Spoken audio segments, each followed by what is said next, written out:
Ladies and gentlemen, are back once again with an episode of Let's Talk FGC. It's been...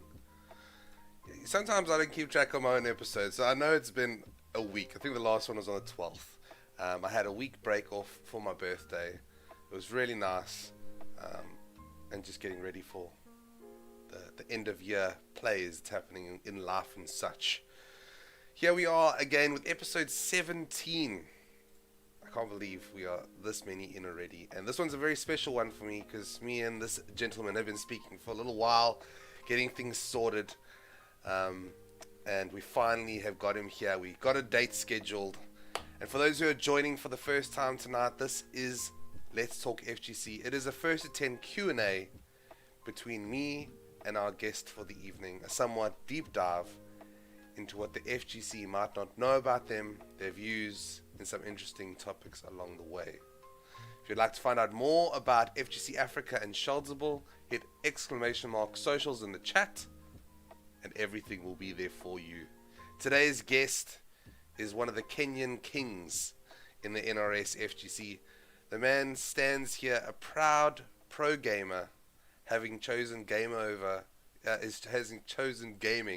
over calm in Kibera.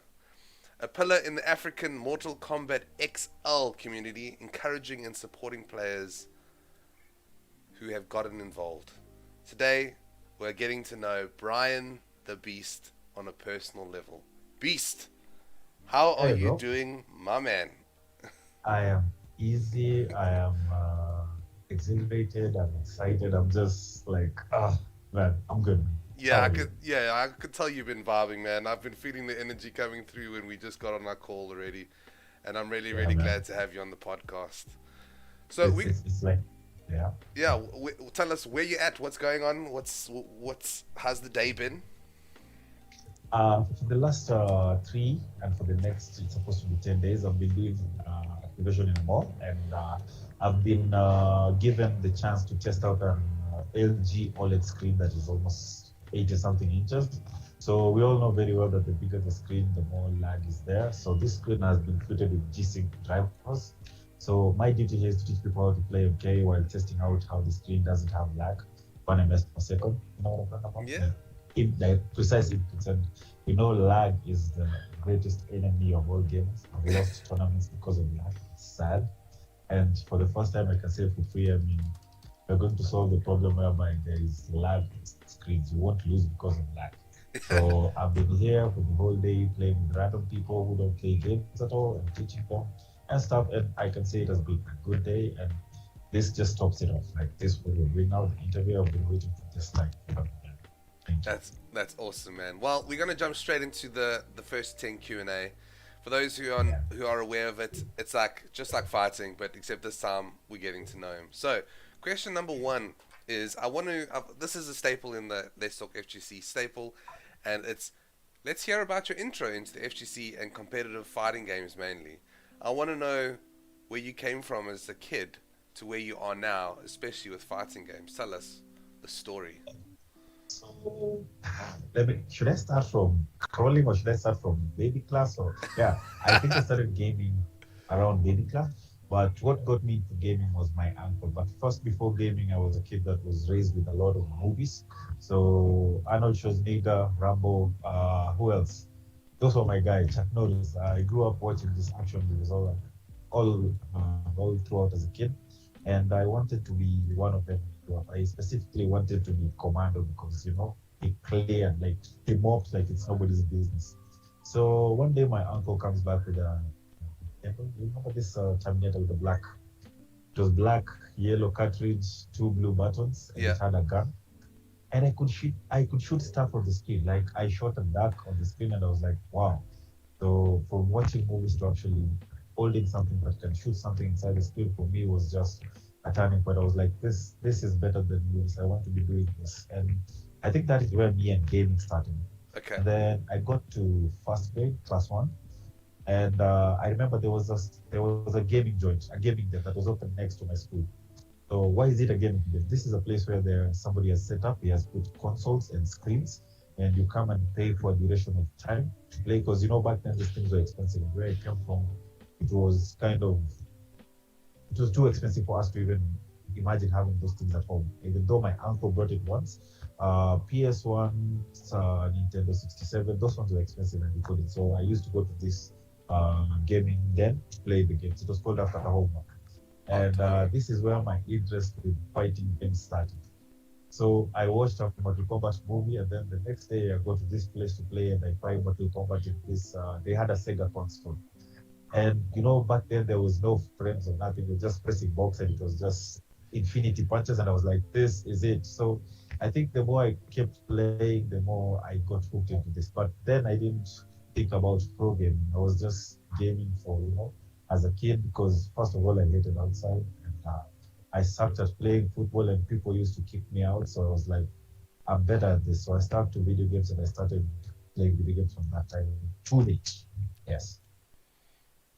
Well, that's so. Yeah, that's always good. It's what I used to call them game stations, but I think it was called, the official term was called Super Nintendo, the one where you had the little gun that you could point to the screen and you could point it out. That's one. Yeah, yeah. But it's always cool to see everyone evolved with the generations of gaming, and obviously you having gone to the gaming dens and gone up the different the gaming leagues. It's cool to hear that, man. Yeah, like it's been a wild journey. It's been a wild journey, but yeah, let's just move forward. I will give you all the story. I mean, today it's your day. Today is my day. Well, Oh, yeah. I see people in the chat that are just saying, yeah, they remember TV games, the classics. Yeah, it's funny. I brought over all my cartridge games. All the ones that when I immigrated to the UK, I brought over all of them because I just couldn't say goodbye. I had to have all my games that I've carried over the years, and only the other day did I get rid of my PS4 because I was like, oh, well, it's not a classic. PS4 is not really a classic anymore. Imagine Yeah, one but day when we look back and we still, all go, PS5 is classic. I think we live in such a dynamic future. It's not so far from true. I mean, there were stories of a PS5, and then right now it's there. There were stories of a PS4, right now it's there. So yeah, I think that time will come. Yeah, for sure. I think it's even going to get better than we just sit and watch. But either way, we are gaming until we are 90 or we die. Yeah, 100%, that's the 100%, plan. 90 or we die. Yeah, that's the plan. Yeah. We got a couple buddies joining in the chat here. We got Hey Justin saying, just a 411 for y'all. This guy is a legend in the Kenyan gaming scene. He's a gaming enthusiast, so much heart, man. He is literally a beast in the MKX and an angel in life. He is my mentor. Check out that. What a lovely message already coming in for you there, Beast. Yeah, but I'm not just based on that. These are my guys. I mean, when I started into pro gaming, I didn't picture one day I'd get an interview on TV or a newspaper before the gaming. So for me, I really feel humble and telling thank you very much for the kind comments.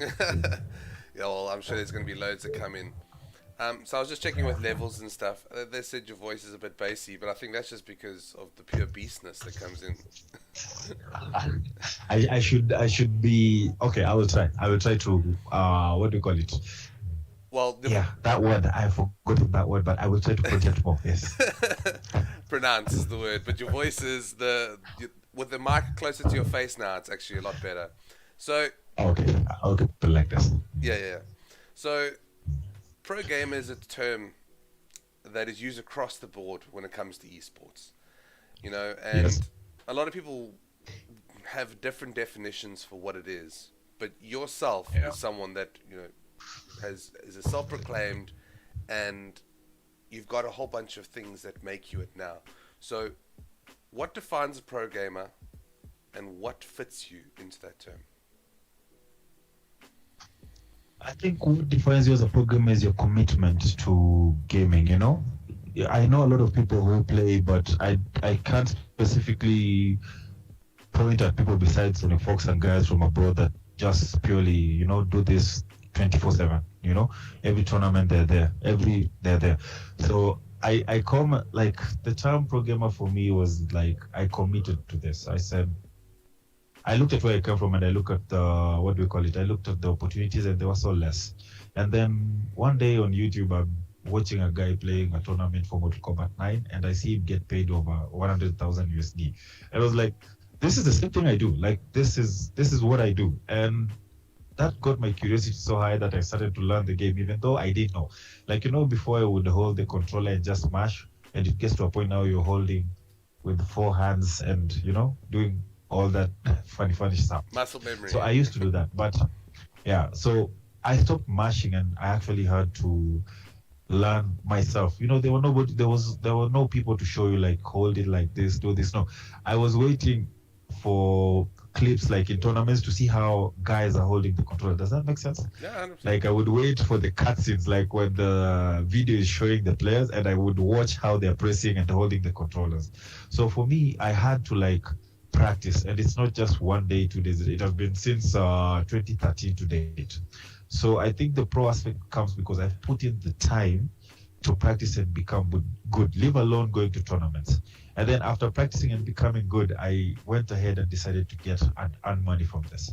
So for me, a pro gamer is somebody who just puts the time and dedication and, just sets aside that I'm going to game and get something from it. It doesn't have to be money. There's so many things you can get from it. You can get sponsorships. You can stream to create content, Like, yes, you'll be a streamer, but for me, I feel you are a pro because you have to at least have knowledge of the games you're playing. Yeah. You have to sit down and analyze, know that this gun is better. And the fact that you sit down to just learn a thing or two gives you better knowledge compared to somebody who just plays for fun. So yeah, that's my definition of a pro gamer. And for me, I just feel like I'm a pro because there is no day you'll find me walking around without my console. Please, I hope I don't get robbed. But yeah, there's no day you'll find me walking without my console. Like, I go to events, and when they have bad setups, I'm just like, hey, I have my console, I have ABCD, I know how to do or how to run a proper tournament. And that's how I've managed to get to where I am today.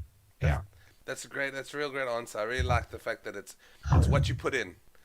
It's really what you put in. It's actually what you put in. Yeah. Definitely. Well, and trust me, it's you get what you put in. You get what you put in. For me, you can be told there's no event for gaming that I've missed. I only play Mortal Kombat, yes, but if it's anything to do with gaming, I'm usually there. So yes, that's it, and it pays. It comes back in different ways, but it works. For sure.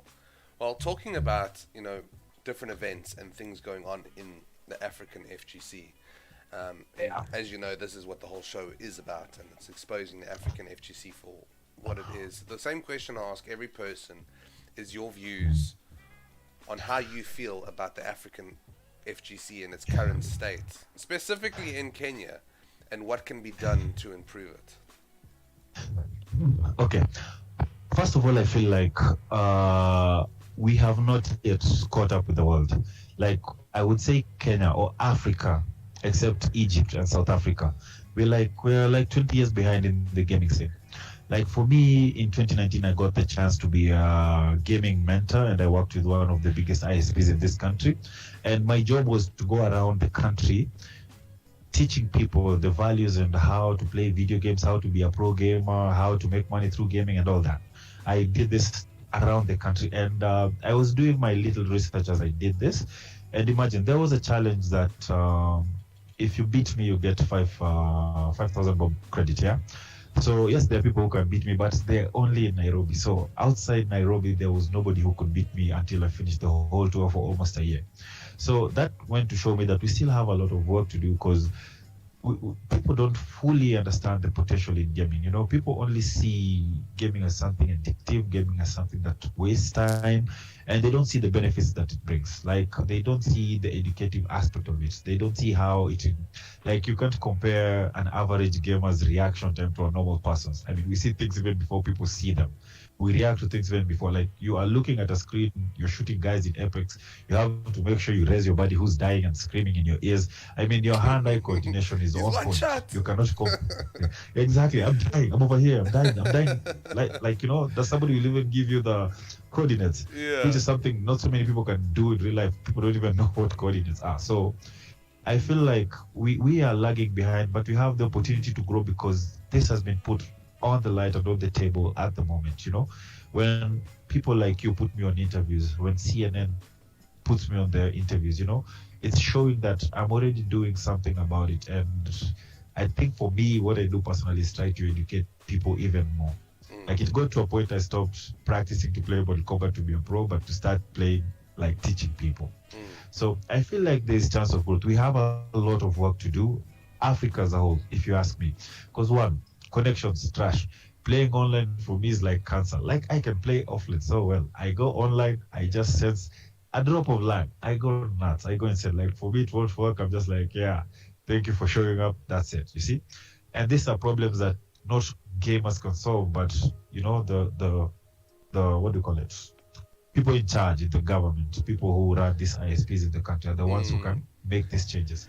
Gaming equipment, very expensive. Africa is very hard. I mean, it's like in Kenya, for example, for you to get a console PS4, you are looking at around 40,000 Kenya shillings. That is like 400 USD. Yeah.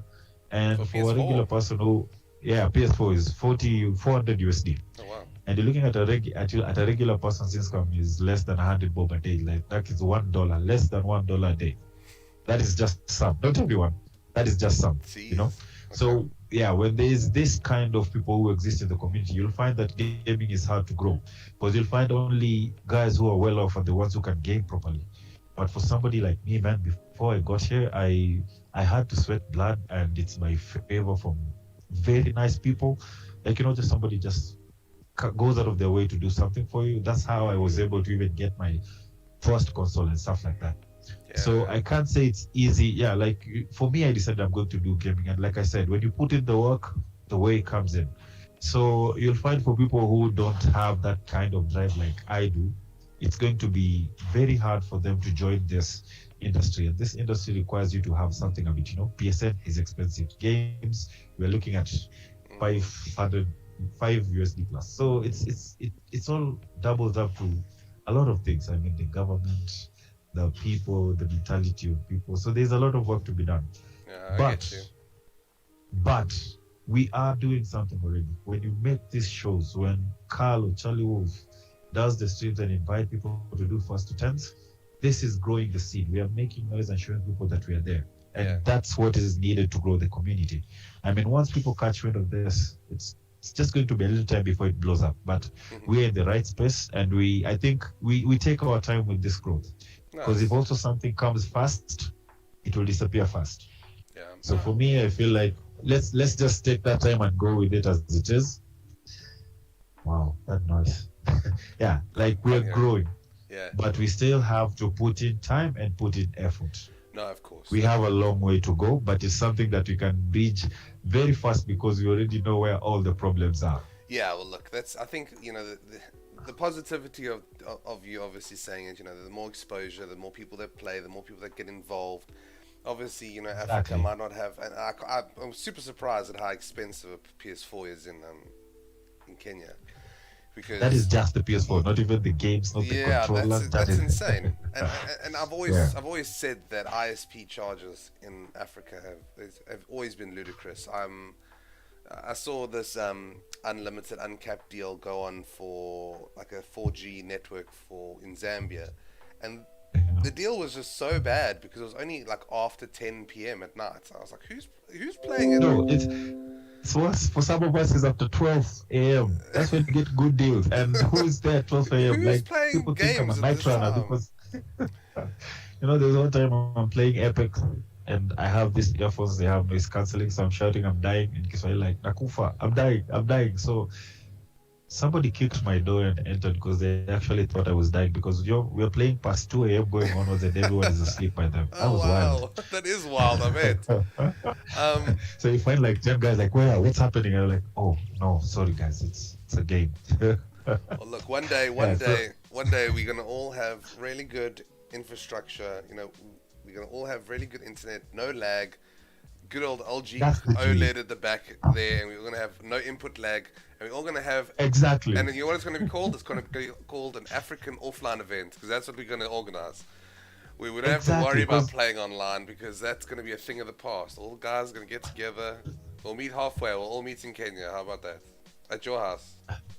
My house is always open to guys. I mean, I think in the starting years of Mortal Kombat X, I used to invite guys over. I mean, I hosted guys from UG, and I even hosted guys from Zambia. I mean, they can tell you. I like the company of gamers, and when I'm playing with people and learn new stuff from them, because for me, venturing into Mortal Kombat, I didn't even start playing online. I started playing online, I think, last year. Ever since I was playing offline, I was playing the towers, and that's where I got good. And then I would go to tournaments on Fridays. That's how I learned Mortal Kombat. I didn't learn it by playing online. And I usually say if I got the chance to play it online like everybody else, I think I'd have a different skill set. You see? Sure. So when I got the chance to invite these guys over, man, any day you feel like you want to come, my door is open. I'll be waiting. I'll be there, pal. I'll be there, I promise. Yeah. I love MKXL. It's one of my first loves, so I'm always down to play sets offline. Talking about, you were saying the recognition and, being seen, and, I work very closely with FGC Africa, and I work obviously quite close with a bunch of the content creators throughout, I guess, the southeast and the southeast of Africa. And, everyone obviously has been pushing content since the pandemic started, and I would say Africa's FGC got way more visibility throughout lockdowns, just because we had time, Yeah. And it's always awesome to see. But something that I saw, which was fantastic, because I didn't know about the MKXL scene in Kenya, which was yourself and. There's obviously Bilal in MK11, and who else? There's someone else, another prominent player. There's a couple of prominent players. I mean, you all know all of them. Yeah. But one of the biggest ones that you had was the interview with CNN, and yeah. And I think recently, because sorry, let me just finish the question there. And recently, you won an Intel MKXL tournament. So coming from your background, what has been your favorite moment competing or participating in any capacity in the Kenyan or African FGC? What has been your favorite moment? there was one time. It's hard to put one. I had a few. Give me I have top three. I have top three. So my first one was the first time when guys from Uganda came to a LAN party hosted by PSG in Kenya. That was I don't remember. Man, I'm getting old. But yeah, there was a LAN party exactly where I am right now, and that was the first time I came in contact with guys who used to kick my ass. Was that And I 2018? kicked their ass. I think that was 2018, for the PSG tournament. Yeah, yes, 2018. They had come for a Call of Duty tournament, and that's how I also met with my friends from PSG. I had gone to see artworks, and then I got there and I found a Call of Duty tournament. I was like, you guys have a Call of Duty tournament? I'm like, wow, okay. I play Mortal Kombat, and I have Mortal Kombat on my console. Can I bring my console? Like, this is somebody's event I went to, and I was just like, yeah, can I bring my console? And they told me, let me think about it. They took a day to think about it, and then the next day they asked me, yeah, bring a console. And on the next day when I brought the console, I found these guys were there, and I think I left there after 2 days or something. I didn't go home. So it was just NK, and yeah. So that was, for me, was gold, because, it was something else when you just speak to somebody like we are right now, and then actually meeting them in person. The second time was when PSD also hosted the Mortal Kombat tournament. Mm-hmm. So I had stopped playing the game for like a year or two, and then all of a sudden there's a tournament for 1 million bomb, and I'm there like, are these guys serious? Like, most of us even didn't register because we thought they were joking until the last minute when they said like, this shit is serious. Then they recorded videos, and that's when we were like, oh, this shit is happening. And then when you go to the tournament, I find guys from Uganda, I find guys from Zambia. Man, shit was wild. It was like watching Sonic Fox playing, but you're there with the event. Like, Mr. 5K just came and he showed people how to play MK differently. And I was there like, you know what, me, I just need to get to top 8. I don't need first place. That is too much pressure. I just need top 8 and I'm good. And for me, that experience was just wild because I made it to top 8. And I don't know, people were disappointed, but for me, I was excited throughout because I was like, it was so hard to get. The tournament had like 32 players, and they were all good. I mean, the guys who came from UG, they were good. The Zambians were good, and even the Kenyans that were there. I know you've heard of Mr. Starks. There's Adam, the guys who call themselves Big Titties. Sam, there was everyone. Yeah. Everyone in the scene was there. Oh, so, that's awesome. bro, it was wild. So when I made it to top 8, for me, I think you find those pictures. I was even walking barefoot. I was that happy. I was that happy. And then the topmost moment for me in my gaming career is when I got picked by Safaricom to do the Blaze tours. I was in up country taking care of my sick granddad, and then they called me. And I hung up the call because we were at the hospital, and I was like, nah, I can't respond to this right now because I didn't know who it was. The lady called 3 times, I remember. The third time she was like, if you don't answer this now, I will not call you again. And the way she sounded, I was like, I know I have not wronged anyone, so this is not the police. So I was like, yeah, what's the problem? And they were like, yeah, we have picked you to come and do Safaricom Blaze for us. P.S. I didn't know Blaze was related to Safaricom. I thought Blaze was a drink. So I was like, wow, okay, why does Blaze want to venture into gaming? But then I was like, okay, either way, it's gaming. So I just answered her, hey, okay, I'm in. I'm going to do it. If it's gaming, I'm in. So a week later, I come back to Nairobi. They send a taxi and they send me to the airport, and now I'm touring all over the country, 5-star hotels and stuff. That was not my life, man. That mixed me up completely. And then meeting people. People see you as a star, and then you're just like, nah, you guys are the stars. And I'm just like, I'm here to show you how to game. So for me, those are my top 3 moments in gaming. That's and wonderful. I don't think, yeah. Yeah, unforgettable stuff. Yeah, Beast. That's for sure. That's real some unforgettable stuff there. Beast, I'm gonna ask you just to move your mic just a little further away there. I'm getting a little bit of clipping. Okay. On. Oh, there we go. Perfect. That link, that amount away is perfect there, my man. Okay. Yeah. For people that don't know, talking about exactly that, just a couple other moments. Obviously, my highlight for you was seeing yourself and Queen Arrow on that CNN interview. For those who haven't seen it, I will pop it in the YouTube description so you can go have a look at some more things and get to know Beast even better. But we're gonna get to know him right here, so don't worry about it. And check that out. Very, very cool. So the next question is, where does BrianTheBeast, the gamer tag Beast, come from? Kombat X, that's where it comes from. So when I started playing, I was watching games from Mortal Kombat 9, and I don't know if you know about Hitbox Tyrant. Do you know Hitbox Tyrant? No, Hitbox what? Hitbox Tyrant, the guy who used Jax in MK9. Hitbox Tyrant. He used to play a lot against somebody called what's his name? CD Junior. Like they were the two. Yeah, so CD Junior was like a rival to Hitbox Tyrant, and Hitbox was using Jax, and Jax was my main since I started playing MK as a kid. Like Jax was the man, Okay. So when I discovered pro gaming in 2013, MK9 was still a hit. So he was one of those guys who I used to follow a lot. Okay. So when I started playing MKX, I was using Jax, and with the rocket launcher cancels. So I used to pressure you and put you in the corner, and most of the guys I used to play with just started saying, hey, this guy is a beast, So we go to a tournament, I play with somebody, and just say, this guy is a beast, and that's how I got the name. I got the name from Mortal Kombat X. Like, I just kicked ass until they just crowned me like, hey, you are a beast. I was not the best.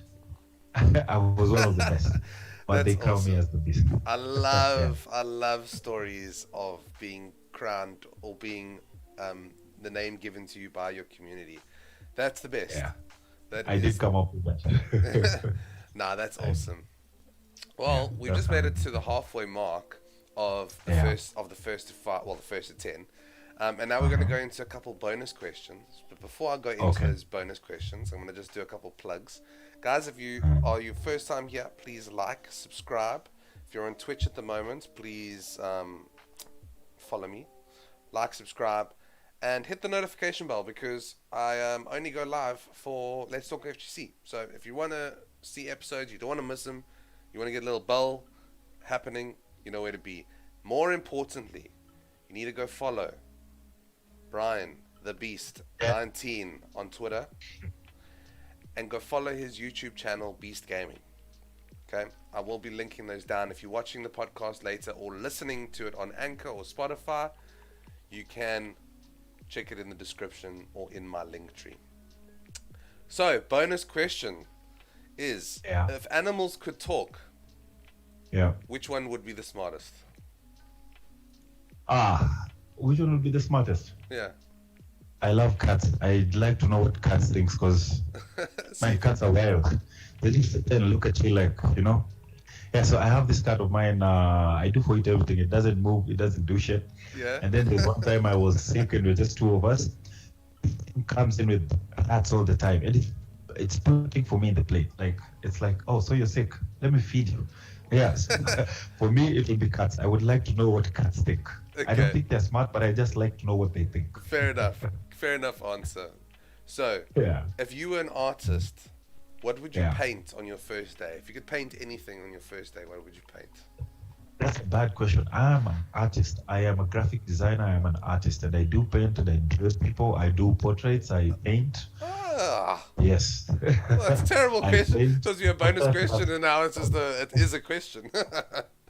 Yeah, like I'm an artist. Like I love drawing. I was doing comic books before. Like I said, all these things to me were kind of webbed. They were together. Gaming, movies, art. That has been me.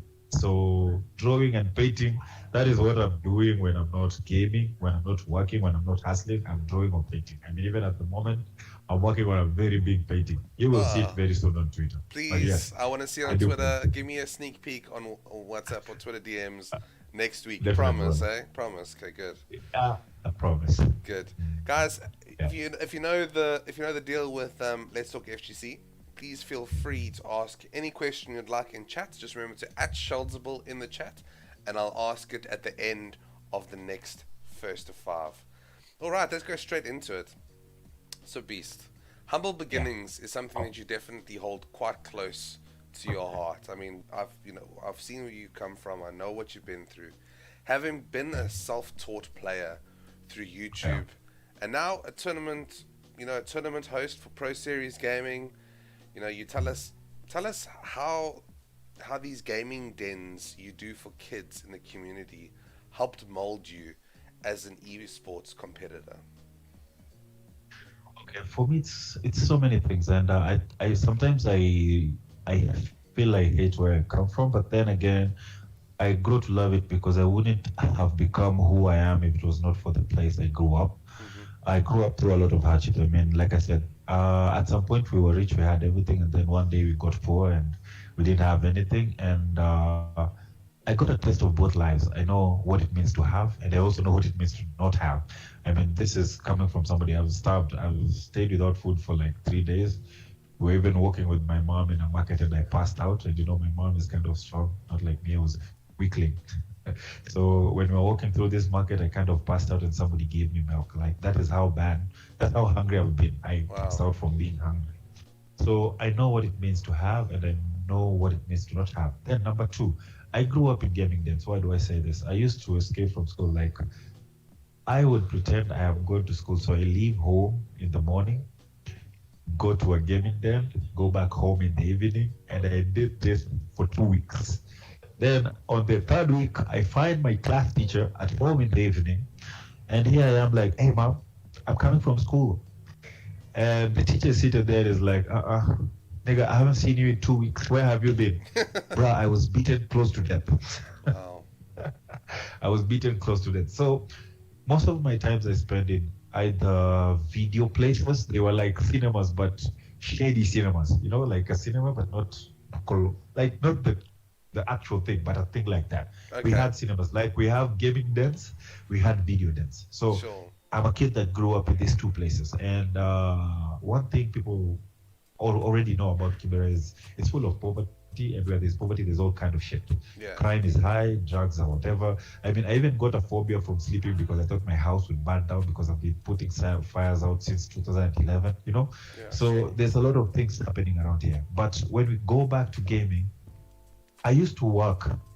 I used to finance my gaming because we know gaming dens are not free. You have to pay, yeah? Yeah. My mom didn't have money to give me to go and play. No, my mom never gave me money.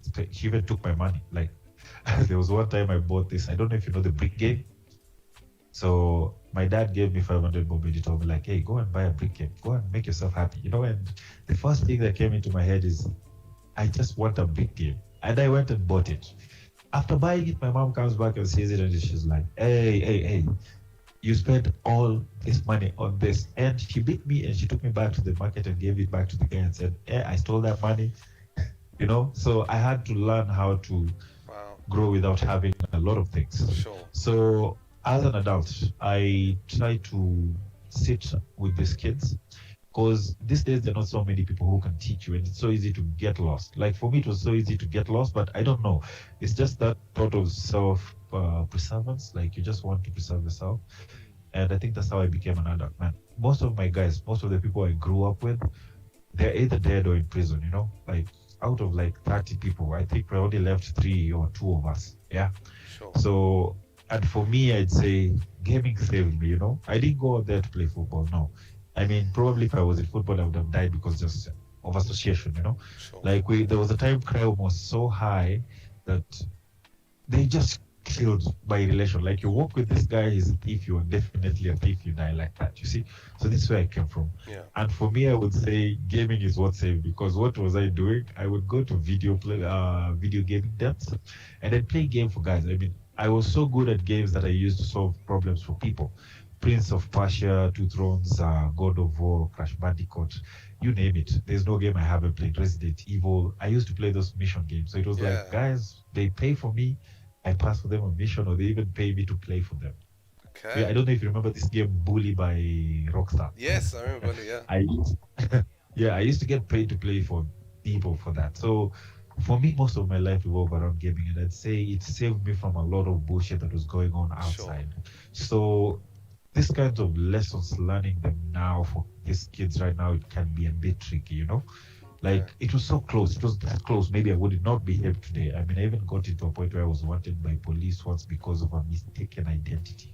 So most of the time when I sit with these kids, it's like teaching them not to make mistakes like I would have made before. I'm telling them what I went through so that they don't have to go back and do this. And I don't just mentor them.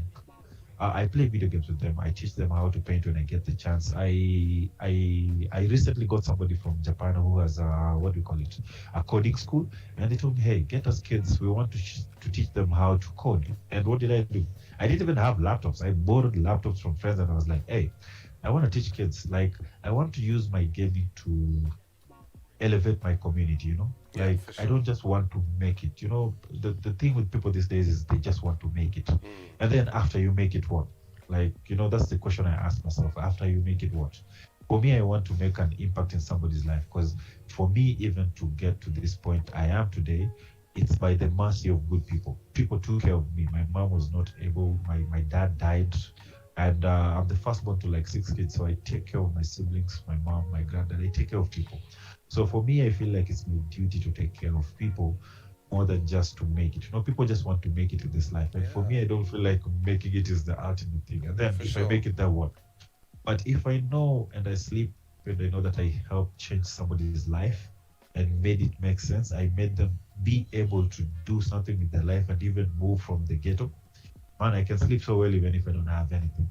So that has been me, and I want to use this gaming of mine to try and impact kids in these low-income communities. Why? Because I am one of those kids, and I have got to this place I am today. So I feel it's easy to get this potential from them rather than going to look for elsewhere. I mean, isn't that all we're trying to do? Like, we're just trying to shine a light on somebody's life, because even us, we're getting light shined upon us. So that is the thing I've been doing with these kids in the community. So mostly it's just mentoring, teaching, sharing the little I have. I even did a food run. Like when Corona started, so many people lost their jobs. Sure. So many people were laid off. And in the community I live, I don't know, for some reason, just people were like, hey, help us. And funny enough, I had a friend of mine who just called me and was like, hey, Beast, I have some money. I want us to buy people food.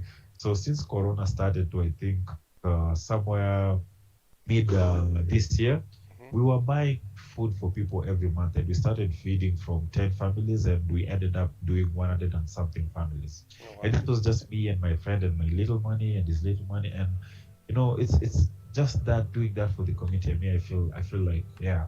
And I would say that is in the name of gaming. This is what I've got from gaming, I'm sharing from you. Wow. So let's just say I'm trying to use gaming not only to teach, but also to impact lives, and as I change mine. Yeah. I love that. That's what That's a fantastic. It's a fantastic outlook, my friend. yeah, yeah, I can't commend you anymore. And I think many people would say that themselves. That's it. Your humble beginnings and what you've given and you've taken from the community. That's just awesome. I think what you're doing is fantastic, and yeah. what you're getting out of it is 10 times fold what the other people are getting from you. So keep doing what you're doing, and Yeah, mate. people will continue to call you BrianTheBeast, Brian the Humble. Yeah, that is me. So, like I said, it's just you want to leave a mark, but a good mark, you know.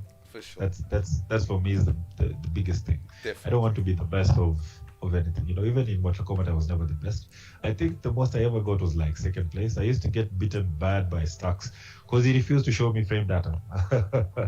I didn't know what frame data was. So before I knew, or before I came to know what frame data is, it was too late. Too But late. the thing is, yeah, the thing is, I enjoyed every moment of it because I learned the hard way, you know. For And sure. those hard lessons, they always stick and they help. Definitely. Well, talking about hard Yeah. lessons, we're going to move on to the next question. And it's not, I guess it kind of could be about frame data, but it's more about, we're going to talk about gaming more we're going to step away from the size of things that you've done now. But Mortal Kombat X seems to be the only game that we've seen you mainly competing in. Now, Yeah. the rest of the time, are you either hosting or organizing? What makes MKX so special for you?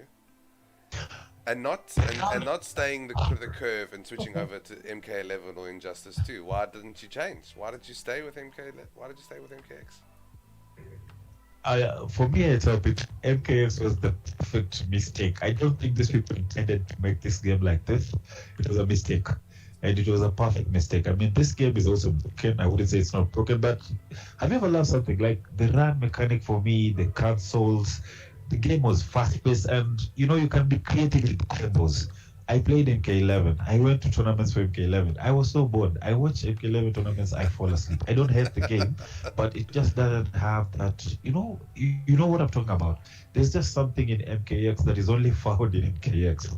I play Injustice. I've gone to Injustice tournaments. I've won, yes, but man, MK tournaments. Even if I lose, I would go to any. I mean, for me, MK was just the issue. It's like watching Jet Li, Donnie. I don't know if you know those guys. Yeah. Like the expandables, but now they're not using guns, they're just slapping each other. That's me with that's me with MKX. Like that's how much I love the game. Yeah, It sure. was a very beautiful mistake for me. Okay. So I played MK9 as well. So how they transition, the layers, the character designs for me, MKX was perfect. It's still perfect. Even if I get beaten, man, I will take that 100 draw smooth. I love the game. Yeah. Okay, fair enough. Look, I think MKX is a fantastic game, and I Yeah. agree. I agree. I completely agree with you. I think both have got their merits. But Yeah, look, all of them. that's All of them. the whole point is I'm asking you the question, and I'm finding out why you love that one specifically. So Yeah, I agree. I recently hosted that FGC Africa MKX tournament, and it was my absolute favorite. I loved it so much because it is so fun to play. It is such a fun game, and I would arguably say that it is funner than MK11. So I am on your side. And even watching. I mean, yesterday I was watching Justin and Dark Bass. Before I even joined the what do you call it, the group. I watched Dark Bass games back then in the day on YouTube. He was playing with somebody called Carthage and he was using Sector. Man, I was like, when I grow up, I want to be like this guy. And then one day I find him in a group and they're like, man, I used to worship you back in the day. That's how, me and MKX have been. So personally for me, the dynamics of the game, and it's not that I hate MK11, it just doesn't work for me. And it's okay for something not to work for you. 100%. Yeah. 100%. I tell people this all the time. I just played the new Spider-Man on easy. I played it on easy mode because I don't have all the time in the world to game anymore. And I enjoy gaming. I love gaming. It's everything I do. I love it. It's my life. And but I've also got very limited time to play. So I don't feel bad that I'm playing on easy to enjoy a game now in my I'd life. actually, I'd actually finish the story. Yeah. For me, it's usually the story. I want to know how this thing Yeah, ends. someone said to me, I Sheldon, oh, want you should play Sekiro Die Twice. I was like, bruh, I don't feel like no dying a thanks. thousand times. Don't give I me play, that kind of shit. I'm playing that game. I'll play it on stream. This is that kind of game that needs you to be rich because you'll have stuff to break. Sure. That game is just designed to punish you as a gamer, if you ask me. Yeah, I bet. Yeah, yeah. I'm not about punishing myself. I'm not that sadistic, you know. Yeah. But talking about watching players that you enjoy, it's a good segue into the next question. And now we've actually started switching this up for the next season of Let's Talk Yeah. FGC. We're now asking who your least favorites are. So it's a two-parter. I want to know Uh-huh. who is your favorite African player at the moment? Who is your only one? Give me your favorite player that you enjoy watching at the moment. I like watching Mr. 5K because that guy's random and he's good and he's I don't know. Most of the time I'm playing with him, I'm just like, let me hold this controller and watch these combos. He's a phenomenal player. He's Phenomenal good. player. But and I also learn a lot of stuff from him. Like he was here briefly in Kenya for a while and I got to play with him a bit. And the offline feeling was a bit different compared to what I see online. But Oh still, yeah. he's a very good player. If it's entertainment, he's good. Like it's fun to watch his games. Yes, Like his definitely. games are fast paced, it's pressure, it's all that element of MKF that I live for. So for me, I'd say him because I haven't watched a lot of, okay, I have watched a lot of MK11, but as I said, because I don't feel the game, it's even hard to start Of following course. who is good. But from MK11, maybe Bob Gratel is also good. He's here from Ah, Kenya. yeah, he is. There's Justin. There's people. I think when I start doing that, I have a whole list. Yeah, But I I can see enjoy it. watching guys. Yeah, Yeah, that's fair. Well, if you yeah. guys haven't, Mr. BGH has also been on the podcast. So if you'd like to go see that episode, it's a couple episodes back. Now, it's who is your least favorite player? Who is your nemesis? Do you want me to say this here? I Yeah, don't want to be attacked. you're not I gonna. might be hit by a rock. I'm outside. Yeah, of course you're gonna Yeah. say it here. That's the whole point. Can I say my nemesis instead of least? Well, that's why I frame it that way so that you can feel better Yeah. about saying Well, it. I think my nemesis. I think my nemesis is a one called Mr. Starks, but he quit. He stopped playing. He became. He went into fully adulting. I don't see him playing these days, but Mr. he was my nemesis for the Araba longest time. I Stacks. mean, Yeah, I know Stacks very yeah, well. Me and him go back. so we go to tournaments. He was number one. I was number two. There was no day I was number one in a tournament that Mr. Starks was in. I was always number two when Mr. Starks was there. So it's safe to say, yes, he is my nemesis. Fair enough. So now Yeah. we're going But into. we're good friends. We're No, good friends. good, good, good. Yeah. So Yeah. this is where we get to know a little bit more about the beast and the things that he enjoys in life. And this is where we find out what are your favorite movies, series, food, and then your favorite games. So at this point in your life, now it doesn't have to be all time. The games, yes, but what are the movie, series, food, and music is just what's your favorite at this moment. So what's your favorite movies at the moment? My favorite movie, I'll just give you the all-time 300 is my best. Like this, I love that movie. Okay, 300, got you. What's your favorite 300. series? I don't do series, man. They take a lot of time and I want to game. So I Fair think enough. it's That's a good enough answer. But if you got a favorite Rick show, Rick and Morty Rick and Morty. would have made it so far. Rick and Morty. Okay. That is the only other thing. I think I watch anime a lot, so they count as series as well. So Yeah, of course. What's your Rick and favorite Morty is anime? my favorite anime. I was watching Hellsing, but my favorite anime at the moment is this one that came in Netflix. The one with the vampire. Why am I forgetting the name now? I'm not gonna even try. This one with the vampire. It's just one. Dracula. Something Dracula. I forgot. Someone in chat will probably tell Okay. us. It doesn't count. It doesn't count as my favorite because I don't know. I don't Yeah. do series. I watch movies. I play video games. Period. Okay, cool. What's your Yeah. favorite music in your life at the moment? Music. I listen to a lot of house. I used to DJ a bit, Yeah. and I used to do house music. Sure. So me and house, you can incorporate them with games, and House when you every play like weekend. You house where we exactly, can. exactly. EDM is home for me, but I Okay. listen to everything else. I listen to everything. I'm not choosy. I Okay. listen to everything else, but I am stuck with that playlist of mine since 2013 when I discovered Tomorrowland, Hmm. and I listen to that, Okay. just that, and it's okay. And your Yeah. favorite food? Chapodondo. That is, chapati. Have you heard of chapati? Nah, but I No want chapati. it now.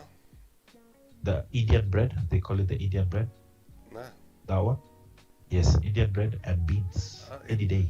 If you Okay. come to my place, that's what you're It's eting first. I can't wait. I'm gonna be right there. Some MKXL and some of that chow sounds amazing.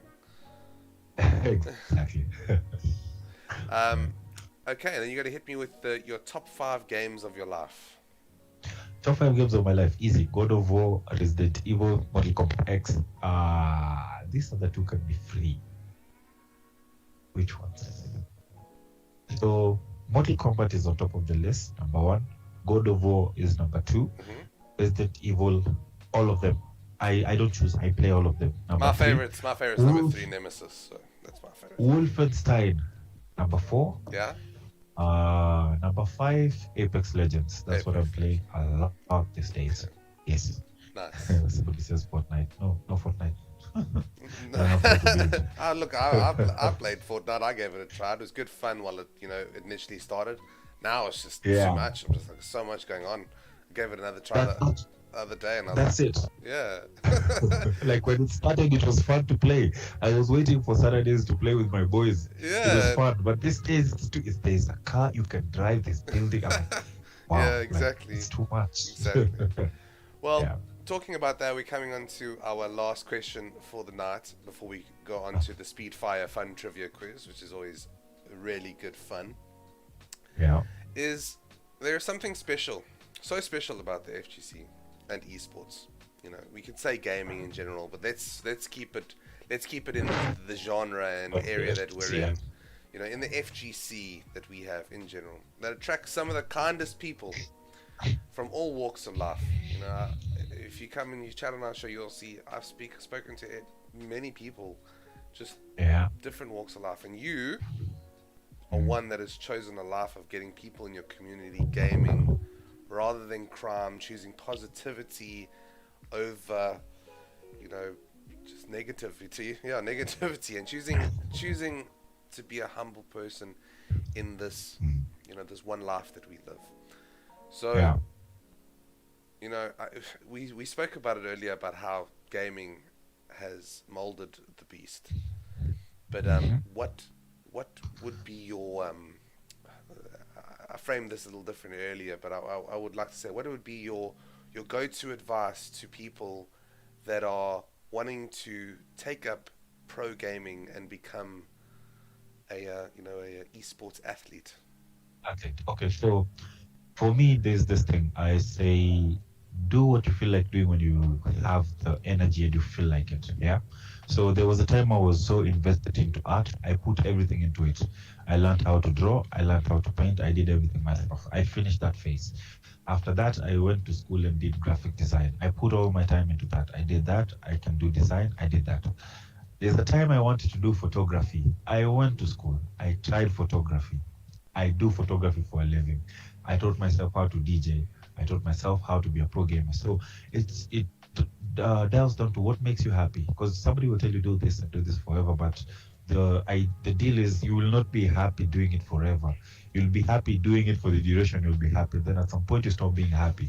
So if you find your happiness has finished, has depleted from what you're doing, you find something that when you do makes you happy. And that's the thing with being human. You are easily flexible, even though people make it look like it's hard to change. It's very easy. Like I said, I've transitioned from a life that we were poor, we had it, we didn't have, I had food today, I didn't have food tomorrow. So, those diverse changes, they help you as a human being to grow. And for me, I'd say, if you feel like right now you want to be a pro gamer, by all means, go to YouTube, go to whoever, find me, find anyone, learn how to be a pro gamer. Because you have that feeling right now and it won't be there, let's say, forever. It's just there now. So if it makes you happy and you can make something out of it, that's what you do. I mean, I was doing a funny job back in 2013 before I became a programmer. I was working in a hotel as a hotel animation, and my job was to be a fitness instructor, a dancer, a waiter, a bartender, a security guard, a lifeguard. You see, this is under one job in one day. So I figured if I can do all this in one day, and I was taught the job at the job.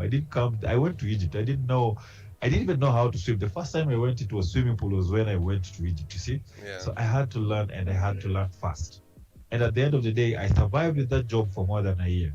So that thing of you can't do, that is all in your head. So if you decide today that you want to be a pro gamer, just put in the effort, put in the time, and make sure you have the passion while it's there.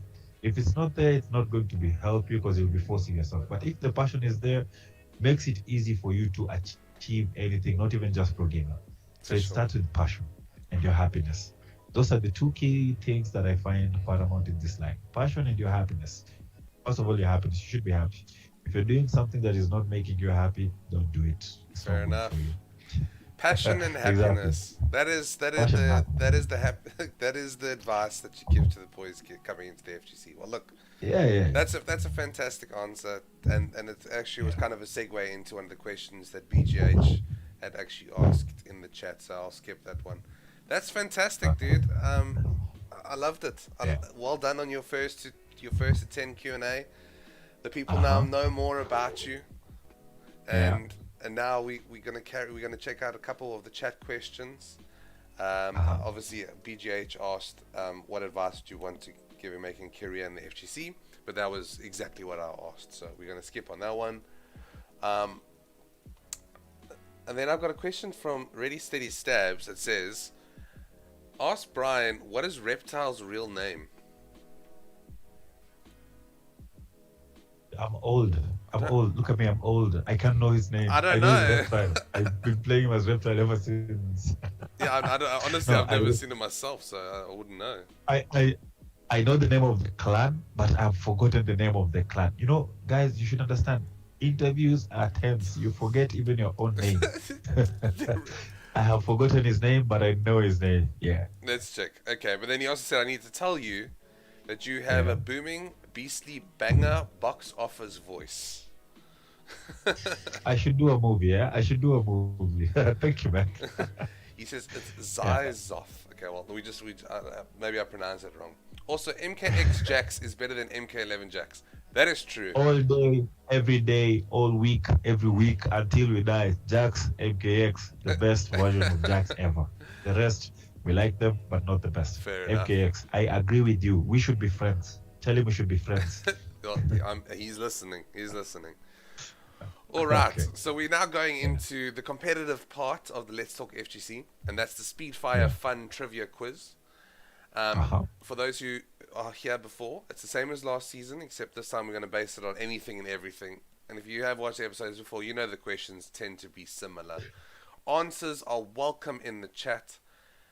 Beast, the rules are very simple. You have 5 seconds to answer the question. Okay?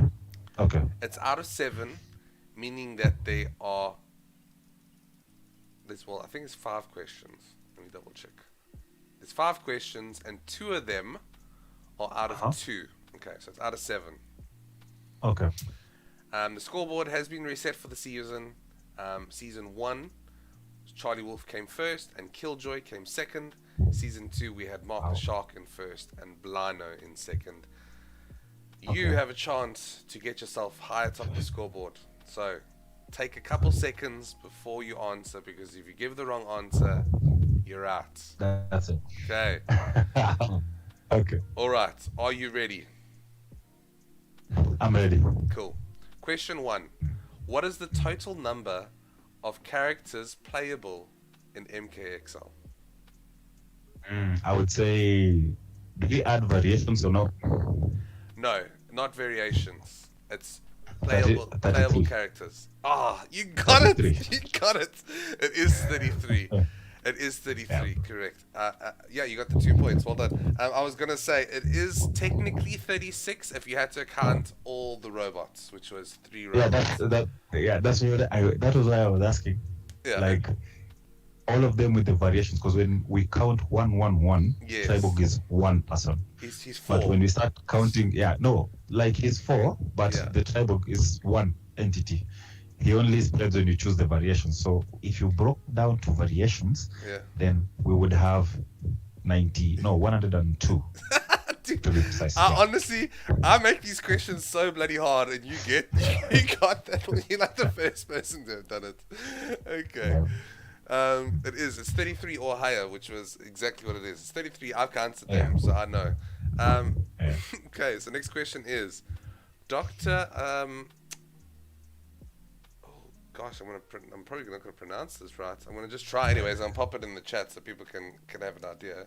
But Dr. Wangari Maathai was the first African woman to win the Nobel Peace Prize, and she was born in Kenya in 1940. True or false? True. Spot on. True.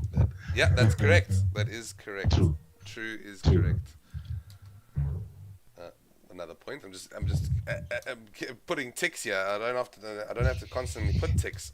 Tick. 2. Okay, cool. So now I need you to name 6 characters from the base roster in MKX that aren't in MK11.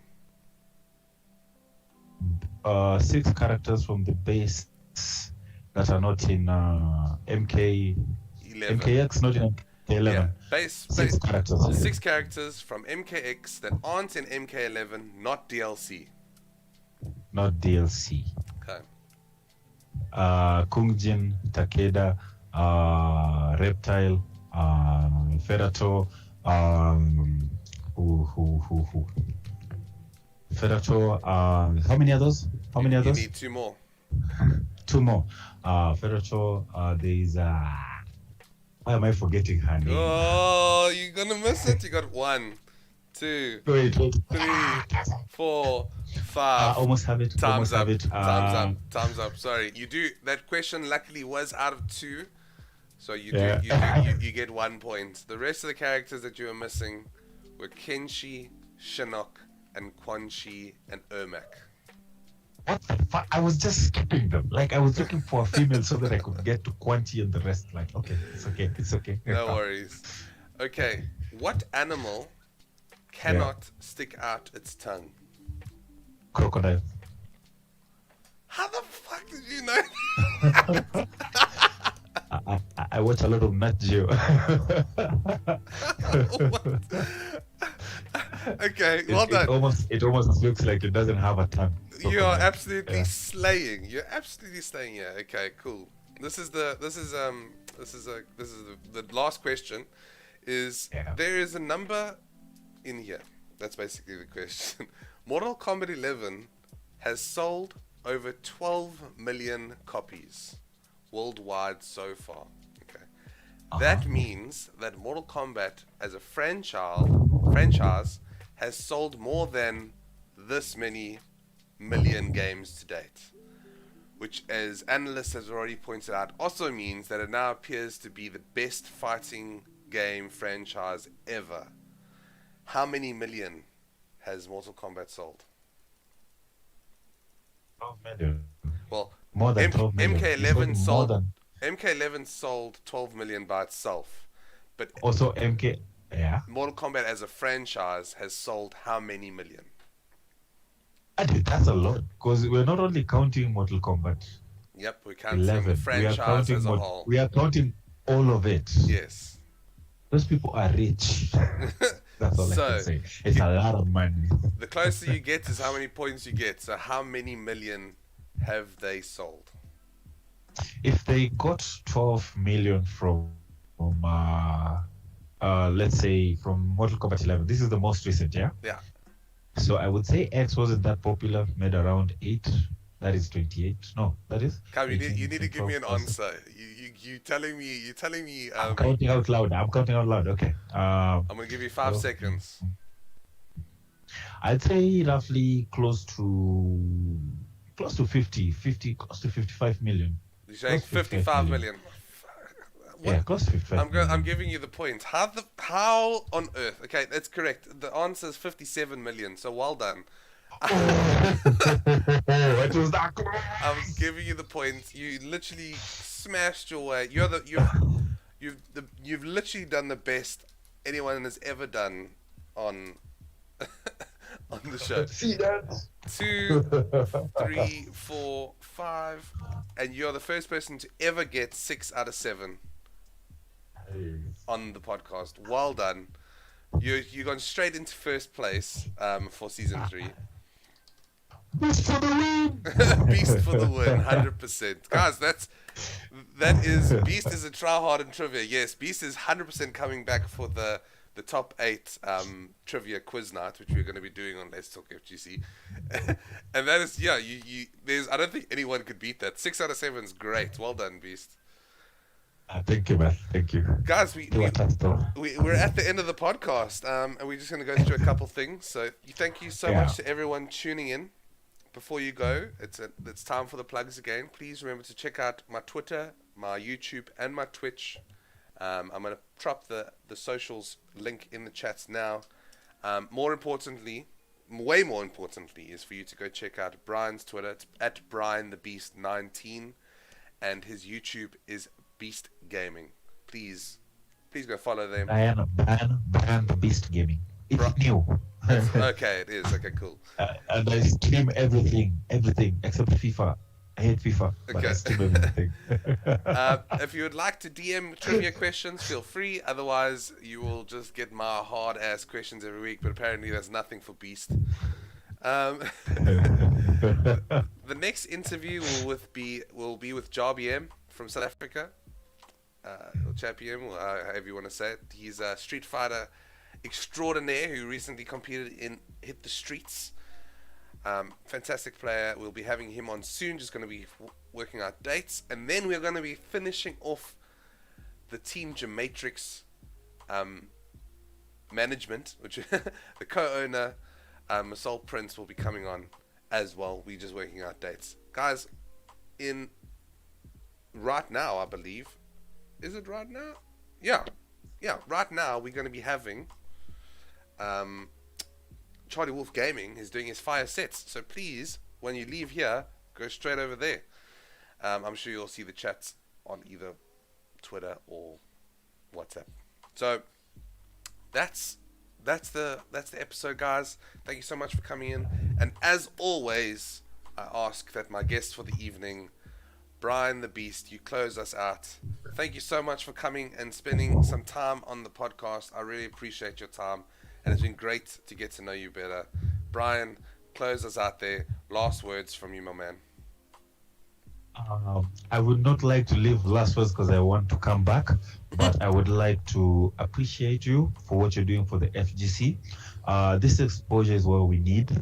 We need a lot of this. So get all these players in here, show them to the world, and that's how you are doing or playing your part in building Africa. And the rest of us will keep kicking ass, fighting, joining Charlie Wolf's stream, my stream, everyone's stream. Let's support each other and make Africa into something nobody imagined it would be, you know? Like in the gaming scene, we're lagging behind, but we have the potential. We play in lag and we still excel. So I believe we got everything it takes to be the best in the world. Why not go for it? Let's go for it. And 100%. Anyone who feels like reaching out, come there, reach out if you want to do something, anything, gaming, whatever. You know where to find me. Let's do this. But overall, thank you, Sheldzable, for having me over, and I can't wait for the next quiz. I want to get 7 out of 7. That's me being a try-hard. 100%. Guys, thank you so much. On that note, we're going to say goodbye to you, and I just got word, it starts at 8:30, so it's 8:30 CAT, so you guys have got an hour's time to have your supper, do whatever you're doing, and go tune in for those fire sets. Guys, on that note, cheers for now.